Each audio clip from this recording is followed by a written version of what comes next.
नमस्कार साथियों, आप सभी का स्वागत है एक बार फिर से मानवीय हिंदी संस्थान में। और मैं हूं आपके साथ माणक ओझा। और अब तक हमने जो पढ़ा था वो हमने आदिकाल यानी कि हिंदी साहित्य इतिहास की जो लेखक है, जो लेखन परंपरा है, उसके बारे में अध्ययन किया था कि कौन कौन जो साहित्य इतिहास लेखक हैं उन्होंने कौन सी अपने साहित्य इतिहास लिखा है। और उसका भी विश्लेषण किया था कि किसमें कितने कवि हैं और किसने किसको पहला कवि माना है।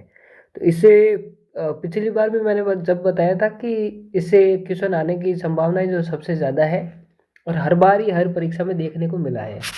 तो एक बार फिर से रिवाइज करेंगे इसी को। तो आप सभी के सामने जो ये पहला पेज है, इसका मैं उस बार भी उस दिन भी कह रहा था कि ये विशेष ध्यान रखें इसको। तो हिंदी साहित्य का प्रथम इतिहास और साहित्य इतिहास का प्रारंभ कि किसने कब से प्रारंभ माना है और विविध मत है ये। तो इस पेज का अध्ययन करेंगे। तो शिव सिंह सेंगर है, उन्होंने 770 विक्रम संवत यानी कि 713 ईस्वी से हिंदी साहित्य के इतिहास का प्रारंभ माना है और पुष्य और पुंड को पहला कवि माना है। ग्रेसन जो है उन्होंने 700 ईस्वी से प्रारंभ माना है। मिश्र बंधु जो है उन्होंने 643 ईस्वी से और पहला गद्यकार गोरखनाथ को माना है। इसी क्रम में रामचंद्र शुक्ल ने 1050 विक्रम संवत यानी कि 993 ईस्वी। विक्रम संवत से ईस्वी निकालने के लिए यही है कि विक्रम संवत में से 57 यानी 57 माइनस कर दो, या फिर ईस्वी से विक्रम संवत बनाना है तो 57 प्लस कर दो। और पहला कवि जो माना है वो मुंज को माना है। और यही बात चंद्रधर शर्मा गुलेरिया ने भी स्वीकार की है कि हिंदी का पहला कवि मुंज है। आचार्य प्रसाद द्विवेदी जिन्होंने 10वीं सदी से हिंदी साहित्य के इतिहास का प्रारंभ माना है। अब्दुल रहमान जिनका संदेश रासक एक रचना है, उनको पहला कवि माना है। और राम कुमार वर्मा जिन्होंने 750 विक्रम संवत एंड 693 ईस्वी से हिंदी साहित्य का इतिहास का प्रारंभ माना है और स्वयंभू को पहला कवि माना है। राहुल सांकृत्यायन जिन्होंने 769 ईस्वी से हिंदी साहित्य का प्रारंभ माना है और सरेपा को पहला कवि माना है। आगे चलते गणपति चंद्र गुप्त जिन्होंने 1184 ईस्वी से हिंदी साहित्य का प्रारंभ माना है और शालिभद्र सूरी को पहला कवि माना है। संपादक नगेंद्र जिन्होंने 7वीं सदी के मध्य से हिंदी साहित्य का प्रारंभ माना है और सरेपा को पहला कवि माना है। इसी क्रम में डॉक्टर बच्चन सिंह जिन्होंने विद्यापति को हिंदी का पहला जातीय कवि की संज्ञा दी है, कहा है।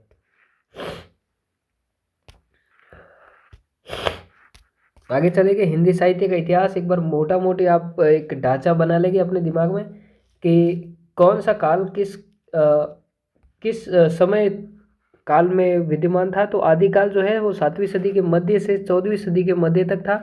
और इसी में एक दूसरा मत है कि 10वीं सदी से 14वीं सदी तक आदिकाल था। जबकि भक्ति काल में ऐसा कोई द्वंद्व नहीं है, कोई विचारों का द्वंद्व नहीं है। भक्ति काल जो है पूर्व मध्यकाल जिसे कहते हैं, वो 14वीं सदी से 17वीं सदी के मध्य विद्यमान था। रीतिकाल जो उत्तर मध्यकाल है, जो 17वीं सदी से 19वीं सदी के मध्य था। और इसी क्रम में आधुनिक काल जिसे गद्य काल कहते हैं, वो 19वीं सदी से अद्यतन तक। ऐतिहासिक विकास क्रम के आधार पर जो नामकरण दिया गया है वो आदिकाल, मध्यकाल और आधुनिक काल है। और वीर गाथा काल, भक्ति काल, रीति काल, छायावाद, प्रगतिवाद, प्रयोगवाद जो नामकरण है वो प्रवृत्ति मूलक नामकरण है। और व्यक्तिवाचक जो नामकरण है वो भारतेंदु काल और द्विवेदी काल है। सवाल इस प्रकार से पूछे जा सकते हैं कि कौन सा नामकरण ऐसा है जो प्रवृत्ति मूलक नामकरण नहीं है, कौन सा ऐसा नाम है जो व्यक्तिवाचक नामकरण है, या फिर कौन सा ऐसा नामकरण नहीं है जो ऐतिहासिक विकास क्रम नहीं है। क्योंकि ऐतिहासिक विकास क्रम में 3 ऑप्शन है, तो 3 ऑप्शन को देकर चौथा ऑप्शन बेमेल दे सकते हैं कि कौन सा ऐसा नामकरण है जो ऐतिहासिक विकास क्रम में नहीं आता। तो याद रखें, ऐतिहासिक विकास क्रम में जो नाम दिए गए हैं वो आदिकाल, मध्यकाल और आधुनिक काल है। जबकि प्रवृत्ति मूलक जो नाम दिए गए हैं वो वीर गाथा काल, भक्ति काल और रीति काल है। छायावाद, प्रगतिवाद और प्रयोगवाद जो आधुनिक काल के नामकरण है वो भी प्रवृत्ति मूलक नामकरण है। व्यक्तिवाचक नामकरण जो दिए गए हैं वो भारतेंदु काल और द्विवेदी काल है। जो भारतेंदु काल है वो भारतेंदु हरिश्चंद्र जी के नाम पे दिया गया है, और द्विवेदी काल जो नामकरण है इसमें बहुत सारे छात्रों को ये असमंजस यानी कि ये डाउट रहता है कि द्विवेदी काल किसके नाम पर दिया गया है। तो द्विवेदी काल जो नामकरण दिया गया है वो महावीर प्रसाद द्विवेदी जी के नाम पर दिया गया है, न कि हजारी प्रसाद द्विवेदी के नाम पर। तो याद रखेंगे कि द्विवेदी काल जो नाम दिया गया है वो हजारी प्रसाद द्विवेदी के नाम पर नहीं देकर महावीर प्रसाद द्विवेदी के नाम पर दिया गया है। आगे चलेंगे तो आगे है आधुनिक काल का विभाजन है। आधुनिक काल को आगे भी और भागों में बांटा जाता है। तो आधुनिक काल को देखें, अगर कालक्रम देखें, तिथियां देखें, तो भारतेंदु काल जो है वो 1857 से लेकर 1857 से लेकर 1900 तक। द्विवेदी काल जो है 1900 से 1918, छायावाद 1918 से 1938, प्रगतिवाद 1938 से 1943, प्रयोगवाद 1943 से 1952, नई कविता 1952 से 1960 और साठोत्तरी कविता 1960 से 1975 और समकालीन कविता 1975 से अद्यतन तक। तो इसका विकास क्रम को भी आपको याद रखना है, इसके नामकरण को भी याद रखना है और समयकाल को भी याद रखना है। आगे जो देखेंगे बहुत इंपॉर्टेंट चीज़ है। तो इसमें क्या लिखा गया है कि अपभ्रंश और हिंदी दोनों भाषाओं के बीच में क्या संबंध है, और किसने इन दोनों को समान माना है और किसने इनको अलग अलग माना है। तो पहला जो कथन है, पहला जो आलोचना क्रम है वो है चंद्रदत्त शर्मा गुलेरी, जिनके सवाल पिछली बार भी यानी कि बहुत सारी परीक्षाओं में पूछा गया है। चंद्रदत्त शर्मा गुलेरी का मानना है कि इन्होंने सर्वप्रथम काशी नागरी प्रचारणी पत्रिका में 1921 ईस्वी में उत्तर अपभ्रंश को पुरानी हिंदी की संज्ञा दी है। उत्तर अपभ्रंश को पुरानी हिंदी की संज्ञा किसने दी है, तो वो है अपने चंद्रदत्त शर्मा गुलेरी। तो याद रखना है आपको कि चंद्रदत्त शर्मा गुलेरी ने उत्तर अपभ्रंश को पुरानी हिंदी की संज्ञा दी है, और कब दी है, तो 1921 ईस्वी में काशी नागरी प्रचारणी पत्रिका में। अगला कथन है आचार्य रामचंद्र शुक्ल का, जिन्होंने पुरानी हिंदी को प्राकृताभास हिंदी कहा है। आगे बढ़ेंगे तो आचार्य हजारी प्रसाद द्विवेदी जी, जिन्होंने अपभ्रंश और हिंदी दोनों को अलग अलग भाषाएं हैं। इनका मानना है कि दोनों अलग अलग भाषाएं हैं, अपभ्रंश अलग भाषा है और हिंदी अलग भाषा है, लेकिन दोनों निकट की है, दोनों की व्याकरण निकट की है, दोनों के शब्द सीमा निकट की है, दोनों के शब्द कोश भी निकट के है। तो अतः अपभ्रंश को हिंदी साहित्य में शामिल कर लेना चाहिए। इन्होंने अलग अलग तो माना है, लेकिन ये भी माना है कि इन दोनों की जो भाषाएं निकट की है तो दोनों को एक शामिल कर लेना चाहिए। हजारी प्रसाद द्विवेदी ने हिंदी साहित्य का प्रारंभ 10वीं सदी से माना है, लेकिन इन्होंने भक्ति काल से हिंदी साहित्य का वास्तविक प्रारंभ माना है। तो ऐसा भी क्वेश्चन पूछा जा सकता है कि हजारी प्रसाद द्विवेदी ने हिंदी साहित्य का वास्तविक प्रारंभ कब से माना है, तो वो माना है भक्ति काल से। आगे बढ़ेंगे, आगे है अपने आचार्य आलोचक, मार्क्सवादी आलोचक आचार्य रामविलास शर्मा जी। तो रामविलास शर्मा जी का मानना है कि अपभ्रंश और हिंदी दूर दूर तक कोई संबंध नहीं है, और अतः अपभ्रंश को हिंदी में शामिल नहीं किया जा सकता। इन्होंने बिल्कुल ही अपभ्रंश और हिंदी को अलग अलग माना है। अलग अलग तो जबकि हजारी प्रसाद द्विवेदी जी ने भी माना था, लेकिन इन्होंने हजारी प्रसाद द्विवेदी जी का कथन था कि इसको शामिल कर लेना चाहिए, लेकिन इनका तो कथन है कि हिंदी में अपभ्रंश को शामिल करना ही नहीं चाहिए। कुछ पुस्तकों का जिक्र दिया गया है। भाषा और समाज रामविलास शर्मा की है, और भाषा और संवेदना रामस्वरूप चतुर्वेदी की। भाषा की आत्मा जो है डॉक्टर धर्मवीर की है, जो एक दलित साहित्यकार है, जबकि एक धर्मवीर भारती है, उनका अंधायुग काव्य नाटक प्रसिद्ध है, तो वो अलग है और ये अलग है। याद रखें, डॉक्टर धर्मवीर जो है दलित साहित्यकार है, जो जिनकी आलोचना पुस्तक है हिंदी की आत्मा। संस्कृत से हिंदी की भाषिक विकास परंपरा को सुगम नशेन यानी सीढ़ी कहकर रामविलास शर्मा ने इसे अस्वीकार कर दिया है। इसे हिंदी का जो विकास है वो संस्कृत से ना होकर एक स्वतंत्र भाषा के रूप में हुआ है। तो जो अपना विकास क्रम हम पढ़ते आए हैं कि वैदिक संस्कृत आई, फिर लौकिक संस्कृत, फिर पाली, फिर प्राकृत, अपभ्रंश, फिर उसके बाद अवहट, फिर पुरानी हिंदी, फिर आधुनिक हिंदी।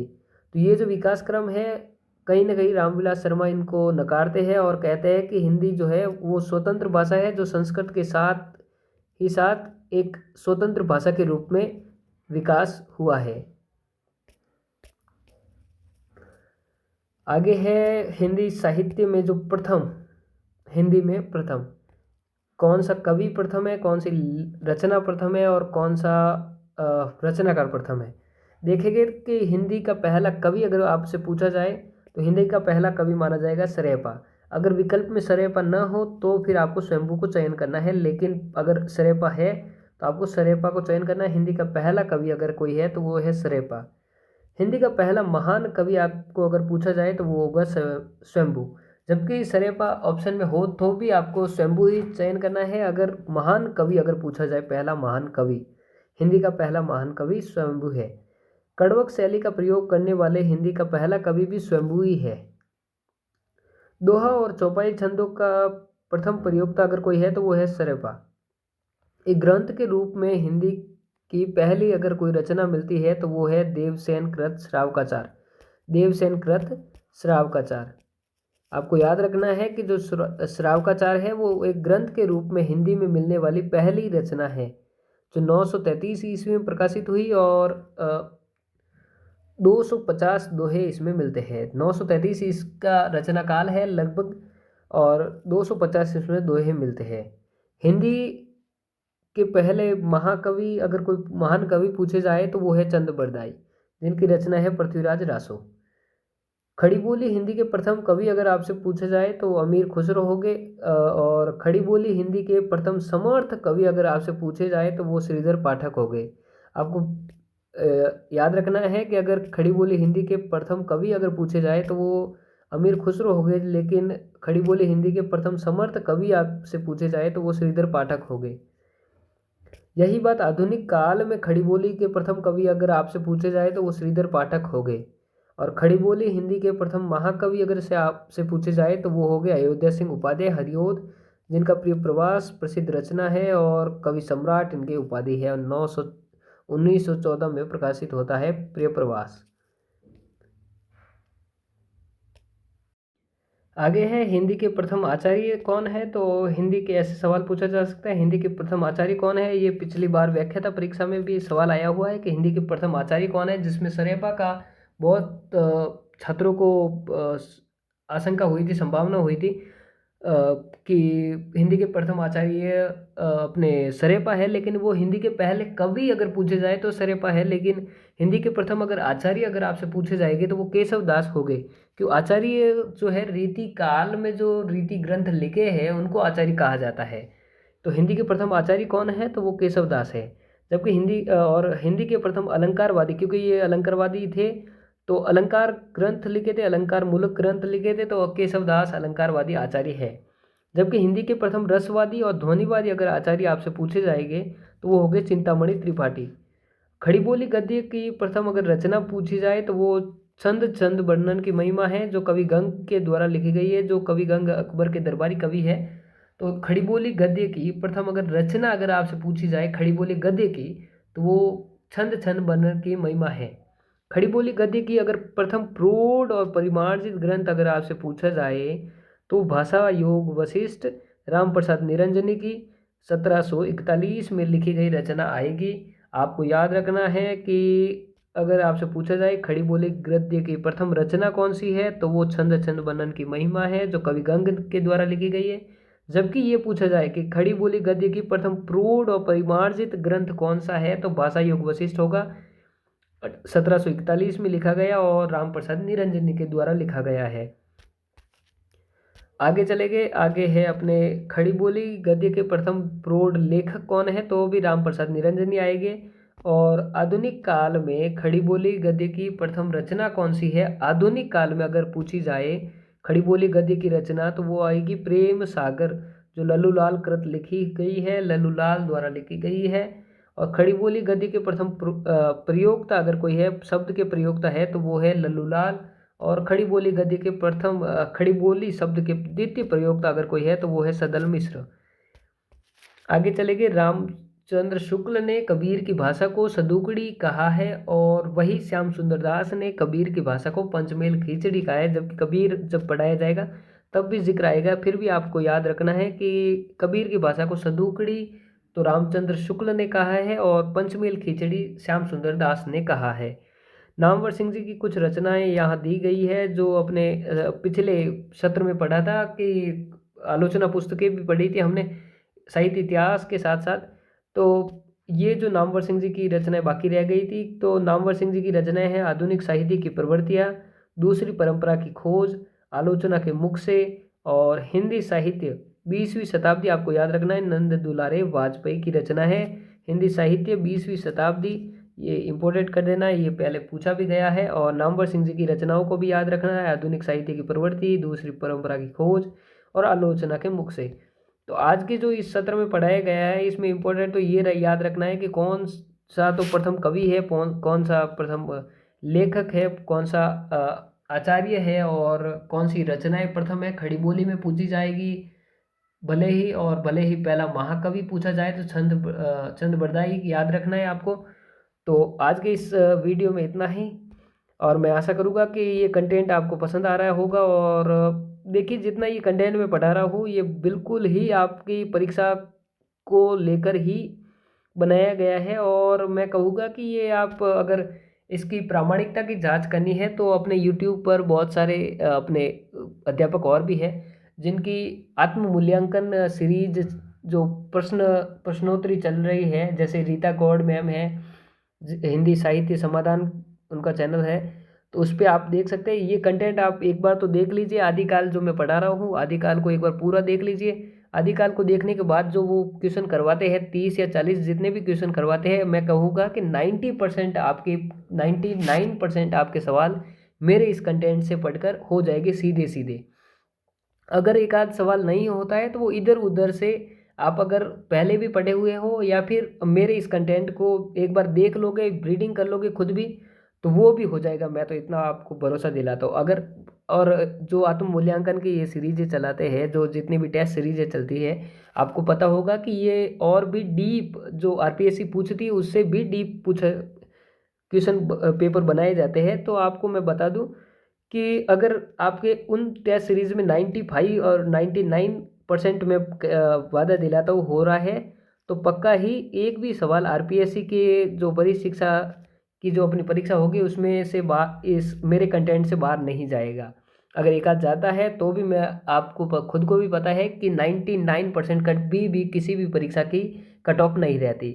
तो 75% भी इसमें से आप कैचअप कर लेते हैं, याद कर लेते हैं, रट लेते हैं, तो मैं कहता हूँ आपका काम हो जाएगा। तो देखो वादा करता हूँ कि आगे भी ऐसे ही कंटेंट के वीडियो आते रहेंगे और आपको पसंद आए तो और भी अपने दोस्तों के साथ साझा कीजिएगा। और इसकी प्रामाणिकता मैं तो कहता हूँ आप खुद देख लीजिएगा और एक बार कोई भी टेस्ट सीरीज का एक पेपर देख के लेके देख लीजिएगा कि इसमें से क्वेश्चन है या नहीं है। आप सभी को धन्यवाद।